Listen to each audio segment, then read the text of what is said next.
Chapitre 6. La connaissance. Mars 1980. Je faisais l'amour avec Marie, ma petite fée sauvage. Petite par la taille, elle était très grande par ses transformations, transfigurations multiples, toujours différentes, souvent féeriques. Elle était Marie aux 1000 visages.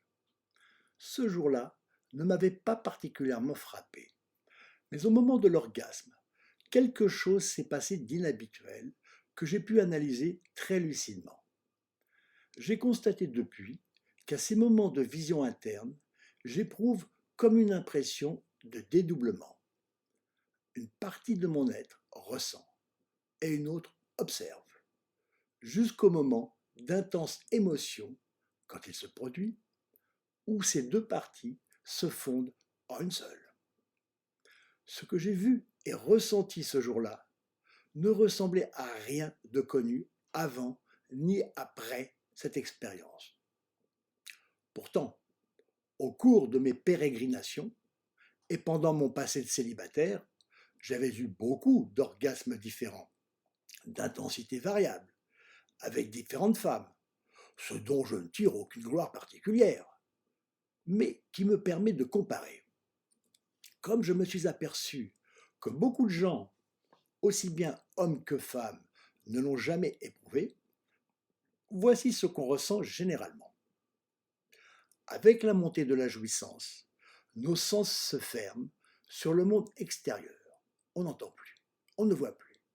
Rien qu'une grande vague de plaisir qui explose de façon plus ou moins intense et qui nous anéantit dans un noir profond.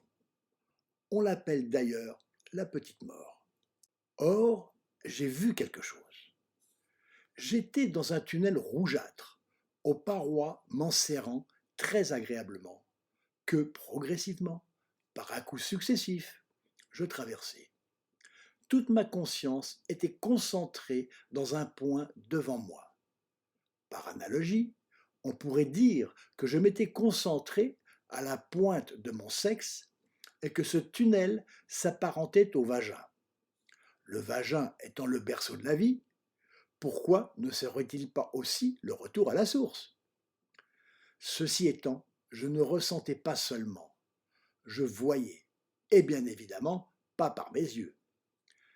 J'ai eu l'impression, au bout d'un moment, que la lumière apparaissait dans le tunnel, et, d'un seul coup, j'ai débouché de l'autre côté.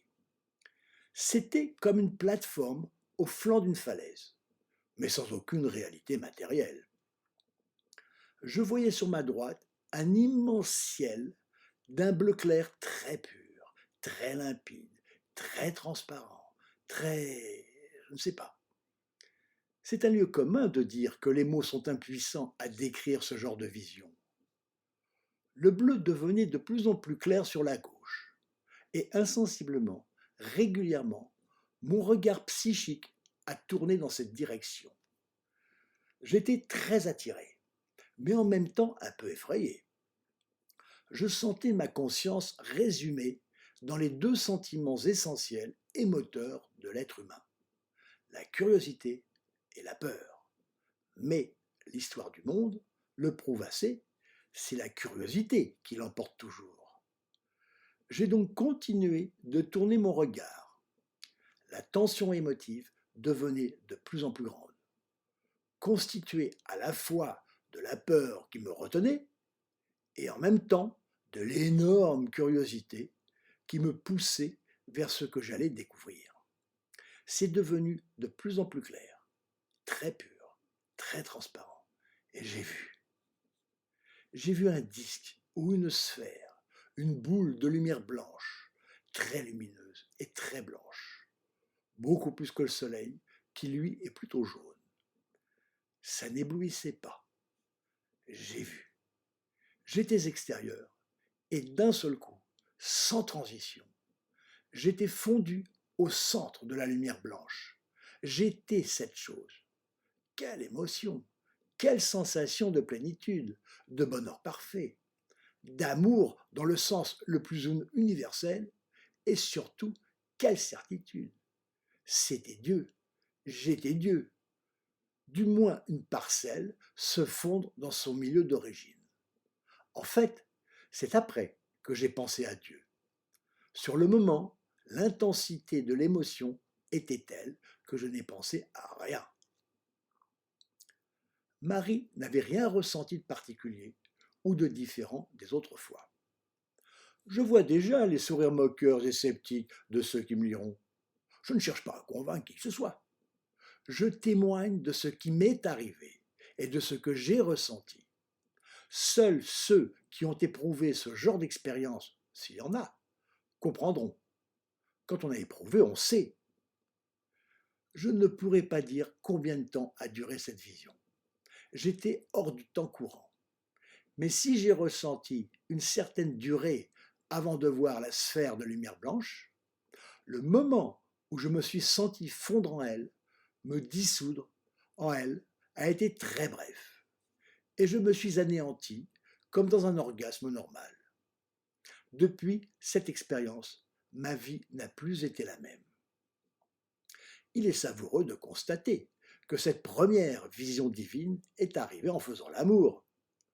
Quand on pense à tous les interdits, tous les blocages, les brimades infligées par beaucoup de religions, surtout chrétiennes, pour tout ce qui concerne la sexualité, c'est à mourir de rire et de tristesse quand on pense à ceux qui ont dû subir tous ces interdits. N'a-t-on pas dit que Dieu est amour? Cette première vision si puissante a remis en question mon attitude athéiste, mais n'a pas été suffisante pour éloigner de moi les dépressions profondes. Il a fallu attendre l'expérience de l'esprit protecteur, à peu près un an plus tard, pour me débarrasser des états dépressifs profonds. Peut-être que la notion du divin paraît trop lointaine dans le quotidien et que celle de l'ange gardien paraît plus proche, plus accessible, plus humaine. D'autres expériences différentes, à des degrés plus ou moins intenses, m'ont apporté la certitude de l'existence d'une autre dimension, un autre niveau de conscience que j'ai appelé la surconscience, à ne pas confondre avec le subconscient, qu'on ne perçoit pas habituellement. Dans cette dimension, il y a de la lumière, beaucoup de lumière, des images, des formes, des préconcepts, des concepts, de l'énergie bienfaisante, de l'amour, énormément d'amour. Dans ce niveau de conscience, il y a des plans plus ou moins élevés qu'on ne constate qu'en redescendant. On ne peut pas décider quel plan on désire atteindre. On constate simplement que ce jour-là, notre esprit est allé plus ou moins haut. Il y a les témoignages divers de gens du monde entier qui ont expérimenté les plans les plus accessibles, croyant qu'ils avaient atteint le summum, alors qu'ils n'avaient pas franchi les limites de la banlieue de l'esprit. Certains niveaux sont même accessibles à la technologie, comme l'ont démontré les expériences des Kirlians en Russie, et qui ont abouti à ce qu'on nomme à présent l'effet Kirlian. Il s'agit de la mise en action d'un appareil permettant de photographier ce que les anciens occultistes désignaient sous le terme d'aura ou de corps éthérique. Comme les Curie avaient découvert un monde nouveau et fantastique à l'intérieur d'un morceau de radium, les Kirlians ont pour la première fois observé et capté les galaxies de lumière azur, dorée, verte et violette. Un univers de feu, de grandes avenues de lumière éblouissante et étincelante, chez les êtres animés et dans notre propre corps, d'après Sheila Ostrander et Lynn Schroeder. Quelques années après que j'ai écrit ces lignes, j'ai pu contempler une exposition de ce genre de photos au Musée national de la photographie. C'était très impressionnant et magnifique. Il y avait entre autres une feuille d'arbre coupée en deux. Et pourtant, en lumière éthérique, la feuille était complète. Ceci peut expliquer les sensations que ressentent les amputés à l'endroit du membre manquant. Depuis longtemps, j'avais pressenti que je n'inventais pas ce que je tente d'exprimer picturalement. En fait, je sens que je dois représenter une réalité invisible à la plupart et que je ne la contemple qu'une fois le tableau terminé. Cet univers de lumière, j'ai su qu'il est intimement lié à la musique qui sert de moyen d'accès, bien avant d'entendre parler de la musique des sphères et de Swedenborg, ce grand voyant suédois qui décrivait les harmonies célestes. Des amis musiciens me décrivant les images colorées apparaissant dans leur esprit au moment de leur plus intense improvisation de jazz m'ont conforté dans cette idée. Même les scientifiques ont parlé de cette relation entre la lumière et la musique, dans une autre dimension de l'esprit. Dès 1926, le docteur Alexandre Rouillet décrivait les effets du peyote, véritable plante au prophète, dont il disait qu'il a l'avantage sur les autres drogues de laisser le sujet éveillé et en plein état de conscience intelligente et lucide, capable par conséquent d'assister à la genèse et à la manifestation du phénomène cérébral, ce qui, dans l'expérimentation psychophysiologique, a une importance considérable. Il décrivait ainsi le phénomène.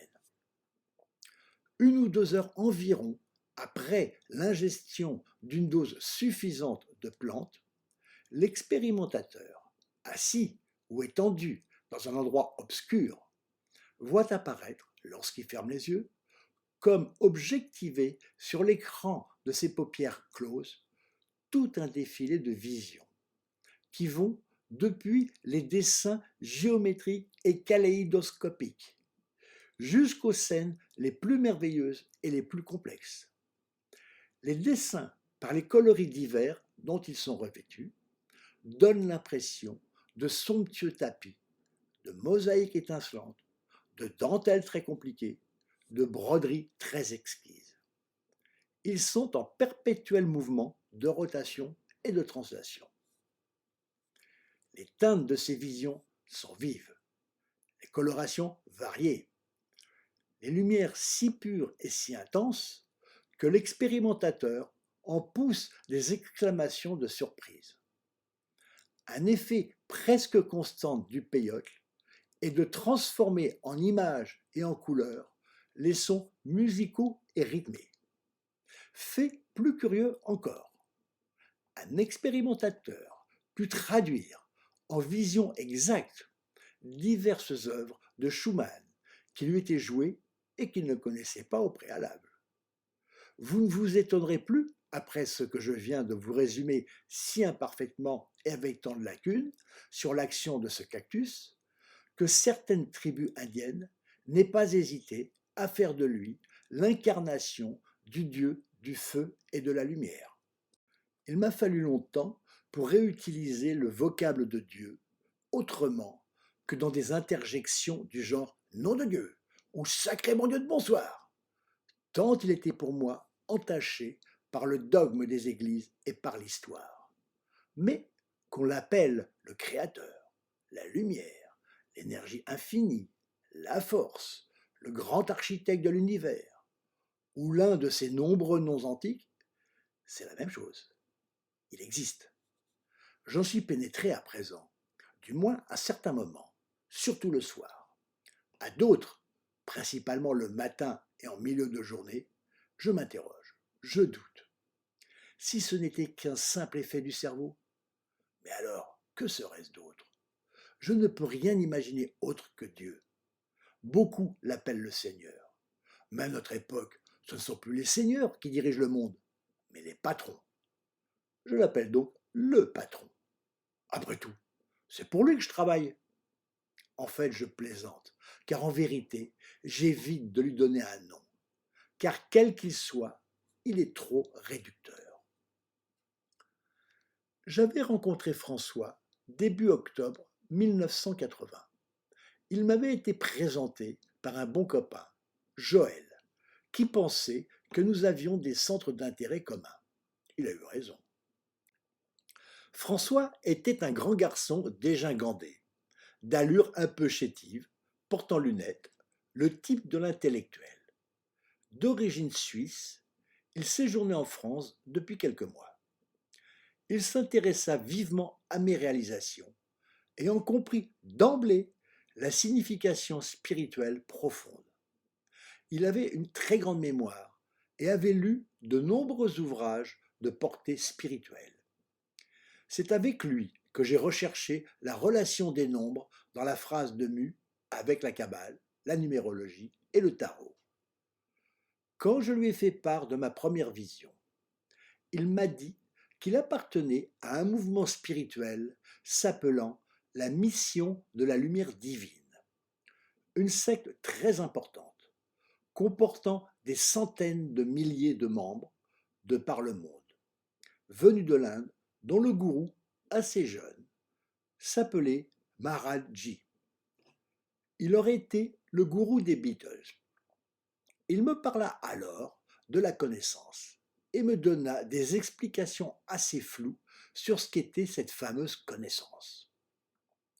Ce serait un état de conscience se rapprochant du divin et qui donnerait à ceux qui l'ont atteint une connaissance spontanée des grands mystères de l'univers, en particulier celle de l'origine et de l'aboutissement de toute vie. D'après lui, il y aurait une chaîne ininterrompue, depuis la nuit des temps, de maîtres de la connaissance apparaissant un peu partout dans le monde, Jésus ayant été lui-même un de ces maîtres de la connaissance. Le dernier en date et le seul authentique étant Guru Maharaji. Ce dernier, par l'intermédiaire d'initiateurs spécialement formés, transmettrait par sa pure grâce un savoir, une technique permettant d'atteindre facilement ce plan de conscience de la connaissance constitué de lumière, musique, nectar, non. Mais cette transmission était secrète. Seuls les initiateurs avaient droit de le faire. Ceux ayant bénéficié de ce savoir, qui avaient eu le malheur de dévoiler le secret, étaient menacés des pires catastrophes. Il rajouta qu'il était indispensable de passer par un de ces initiateurs si je voulais accéder à ces plans de conscience mystérieux qui m'étaient apparus dans ma première vision de la boule blanche et que je pressentais dans mes créations. Après qu'il eut insisté pendant longtemps, et malgré mes réticences pour quelque embrigadement que ce soit, j'accepte d'aller à une soirée de présentation dans un cinéma au métro Richelieu-Drouot. C'est gratuit. Des gens sympathiques, plutôt jeunes, de tous les milieux.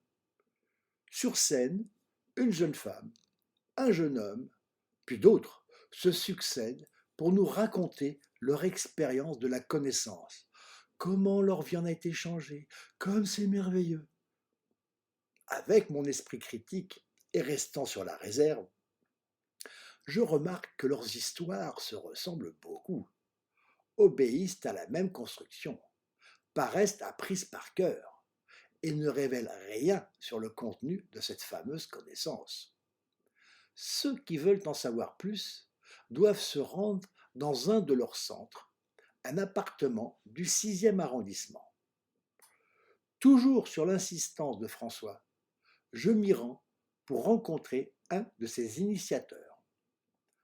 L'atmosphère de la pièce principale ne me plaît pas beaucoup, avec de grandes photos du gourou entourées de fleurs, des chants religieux avec un air recueilli.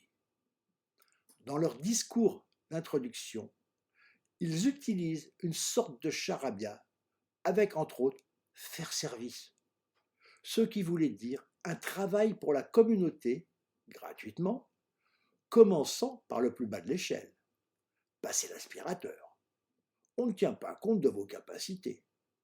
On veut, par ce moyen, vous faire acquérir de l'humilité, en fait pour mieux vous contrôler.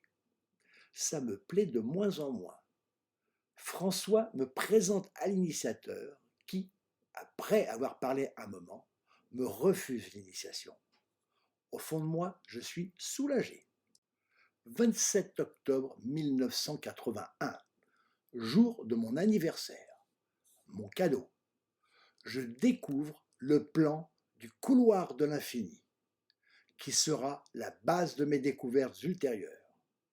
Après une longue gestation, j'étais dans une période très intellectuello-spirituelle et j'ai mis au point cette image clé à partir de raisonnements très sujets à caution et qui se sont révélés faux par la suite.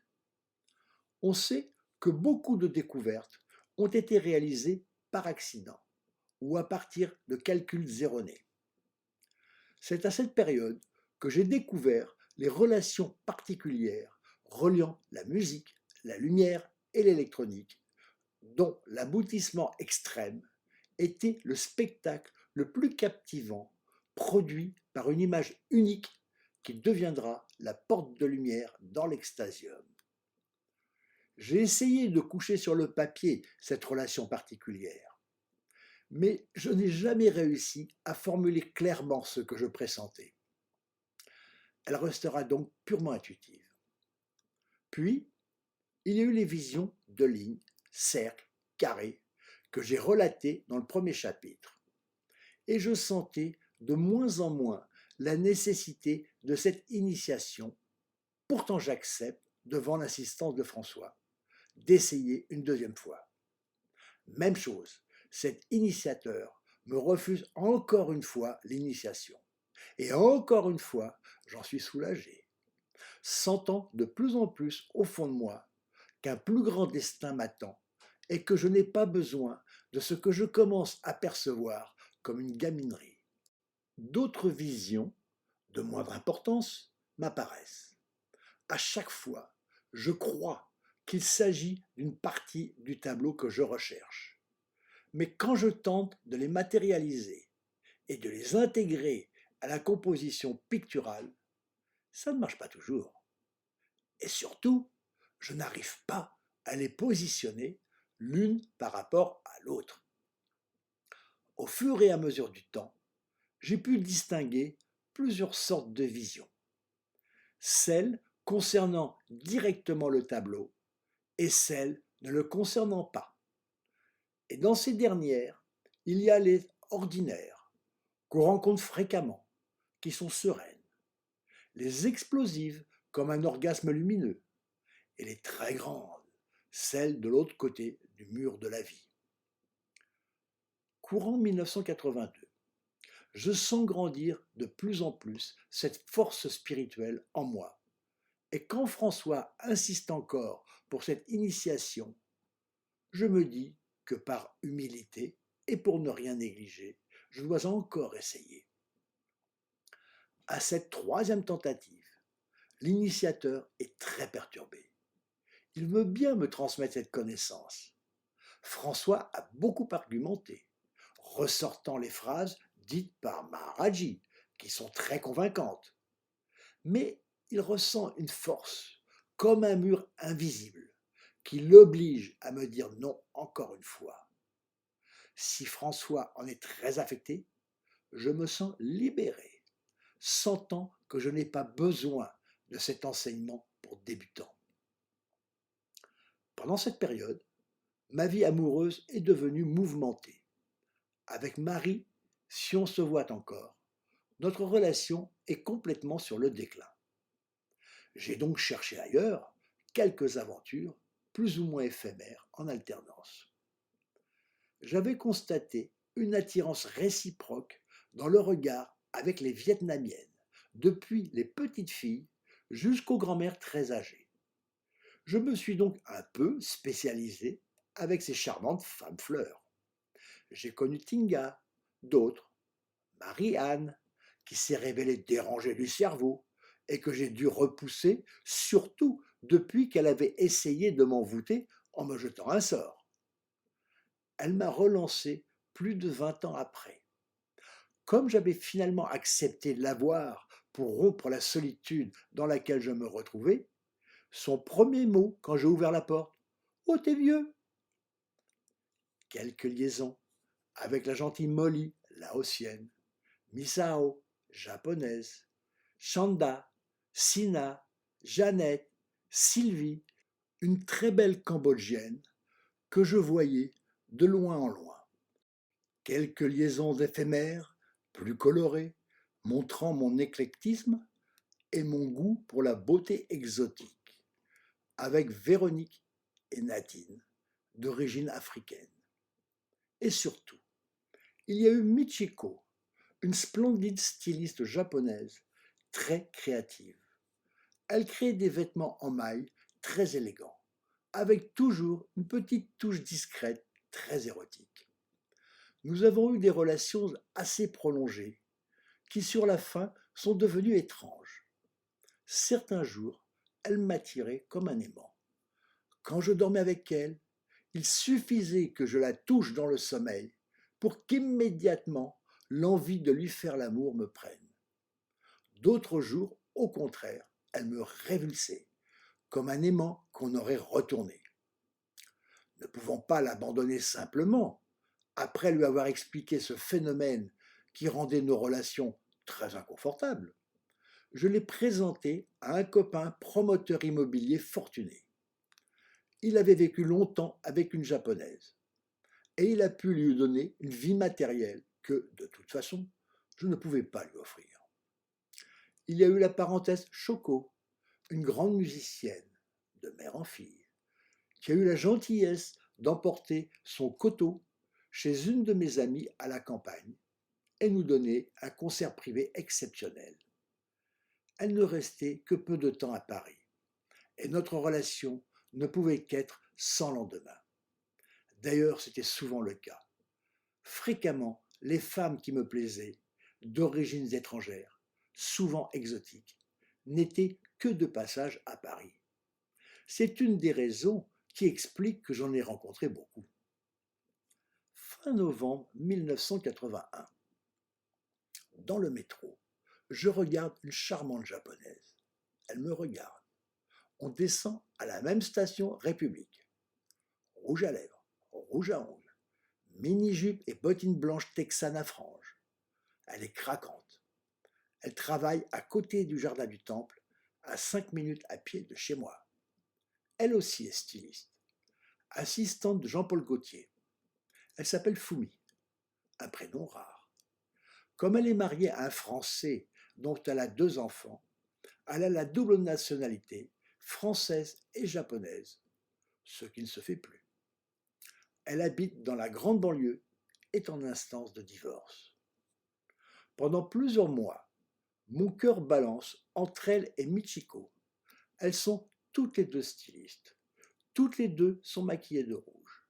Toutes les deux orphelines de père, seulement pour Fumi, et élevées par leurs grands-parents. Toutes les deux du signe du lion. Toutes les deux sont tombées dans un escalier à 15 jours d'intervalle. Michiko est plus voluptueuse et plus créatrice. Mais se passe ce phénomène de rejet dont je viens de parler. La balance penche du côté de Fumi. 33 ans après, elle est toujours là. Mais heureusement, nous n'habitons pas ensemble. Fin 1982. Il y eut un intermède avec Agathe, métissée française, vietnamienne, africaine. Un rêve. Ayant établi une théorie sur les relations entre hommes et femmes, comme quoi le meilleur équilibre ne pouvait être qu'un homme et 2 femmes. J'ai profité de l'occasion pour le vérifier et je les ai fait se rencontrer. Le début a été un peu difficile, mais ensuite il s'est passé des choses extraordinaires, des relations fabuleuses, des moments hors du temps, prouvant la justesse de cette théorie renforcée par l'énergie que je projetais au moment des orgasmes successifs pendant des heures. Du tantrisme intuitif, avant que j'en ai entendu parler. Malheureusement, les normes sociales n'admettent pas ce genre de relation, et Agathe, ne pouvant plus le supporter, est partie s'installer en Nouvelle-Calédonie. Après mes contacts avec la mission de la lumière divine, j'ai compris que le moyen d'accès provoqué à une conscience supérieure passait par la méditation. Je n'avais que des idées générales sur cette activité, ou plus exactement non-activité. Je savais bien que les minutes de méditation, à telle ou telle commémoration, n'étaient pas la vraie méditation.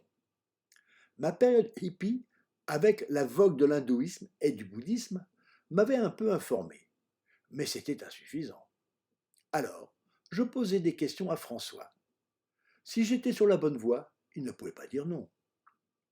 J'entrepris alors de m'asseoir dans le noir, à l'indienne, en tailleur, jambes croisées, les mains tantôt jointes, tantôt avec la paume vers le ciel, d'après les photographies que j'avais vues dans des livres. Je respirais profondément, fermais les yeux et vidais, ou essayais de vider ma tête de pensée. Je regardais l'heure avant et après. Je pouvais rester ainsi 10 à 15 minutes au maximum, qui me paraissait bien longue. Je ressentais un peu de bien, une détente, mais je n'avais aucune des visions ni de sensations que j'espérais retrouver. Je ne ressentais rien de particulier. Marie m'annonce que sa mère vient de racheter une boutique à Lyon et qu'elle lui demande de l'accompagner pour la faire marcher. Mais en fait, c'est une vieille épicerie délabrée qu'il faudrait transformer en restaurant. Elles sont un peu perdues. Et Marie me demande mon aide. Comme j'adore aider les gens quand je peux, et que ça tombe au mois d'août, je lui propose de l'accompagner et de lui réaliser son restaurant avec ses faibles ressources, gracieusement, en une sorte de cadeau de rupture à l'amiable. J'y suis allé. J'ai dessiné les plans. Je me suis retroussé les manches et abattu de vieilles cloisons, puis évacué les gravats. Ensuite, j'ai posé sur le sol les murs, la banque d'accueil, environ 100 mètres carrés de carreaux de céramique, ce que je faisais pour la première fois. J'ai réalisé un décor sobre, clair, dans des tons de sable, où rien n'était chinois, que 2 ou 3 grosses boules en papier rouge. Sur le mur principal, un grand panneau laqué, reproduit en 2 plus petits sur la façade, que j'avais conçu et fait réaliser par des peintres de mes amis, représentant sur un fond noir un grand cercle vert contenant dans la forme du yin-yang un dragon vert crachant des flammes, avec des yeux rouges, dont le corps était constitué de lettres formant Shanghai Express, nom du restaurant conçu pour être une sorte de fast-food chinois. Dans sa famille, tout le monde lui a demandé pourquoi elle ne l'avait pas appelé l'abbé Dalong, par exemple. Ils étaient chinois du Vietnam. Pour eux, le film Shanghai Express ne leur disait rien. J'ai même conçu le menu en les incitant à servir la cuisine familiale que j'avais dégustée chez eux et qu'ils ne croyaient pas devoir plaire aux Français, ainsi que l'établissement des prix. Marie me téléphonait de temps en temps pour me tenir informé de la marche du restaurant. Et j'étais très content d'apprendre qu'il avait obtenu des commentaires élogieux dans un guide gastronomique. Mais s'il fonctionnait plutôt bien pour le quartier, celui-ci était mort, et ça n'a pas suffi. Quand le restaurant a fermé, Marie, avec qui j'ai conservé de bonnes relations devenues purement amicales, a eu la gentillesse de me rapporter l'emblème du restaurant. Et j'ai maintenant un grand Shanghai Express accroché au mur de mon atelier, ce qui intrigue mes visiteurs. Hélas, elle ne m'a plus donné de nouvelles après qu'elle m'ait présenté son nouveau fiancé. De retour à Paris, François, qui ne désespère pas de m'attirer dans le giron de sa secte, me dit que Maharaji vient à Paris donner une conférence porte de Versailles le 22 septembre. Il insiste tellement que je l'accompagne pour en avoir le cœur net. Une grande salle, des centaines de participants venus de toute l'Europe, surtout des jeunes. Un petit bonhomme sur une estrade, assis en tailleur, sur des coussins. Il parle en anglais. Comme sa façon de s'exprimer est assez simple, je n'ai pas de mal à suivre et je trouve ce qu'il dit particulièrement simpliste, général, avec beaucoup de lieux communs. Après son discours, une longue file de dévots se forme pour passer devant lui. Beaucoup ont en main un cadeau qu'ils déposent sur une table prévue à cet effet. L'ensemble est très encadré par l'équipe organisatrice. Devant moi, une femme lui pèse les pieds.